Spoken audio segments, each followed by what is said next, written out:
Една стара притча за цар Соломон разказва, че веднъж хората се обърнали към него с думите: „Кажи ни, кои сме ние?“ И той им завещал великата тайна на живота. Вие сте светлината на света. Вие сте звезди. Вие сте храм на истината.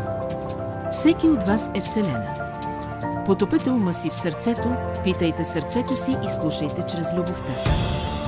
Блажени са тези, които знаят езика на Бог. Животът е път, цел и награда. Животът е танц на любовта. Вашето предназначение е да станете по-добре. Вашият живот е историята на Вселената. И затова животът е по-прекрасен от всички теории. Отнесете се към живота като към празник, защото той е ценен сам по себе си.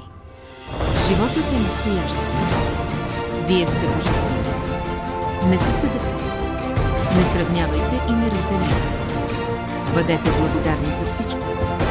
Радвайте се, защото радостта върши чудеса. Обичайте себе си, защото тези, които обичат себе си, обичат всички. Благословяйте препятствията, защото смелите постигат блаженство. Молете се, но не търгувайте с Бога. И знайте, че възхвалата е най-добрата молитва, а щастието най-добрата храна за душата.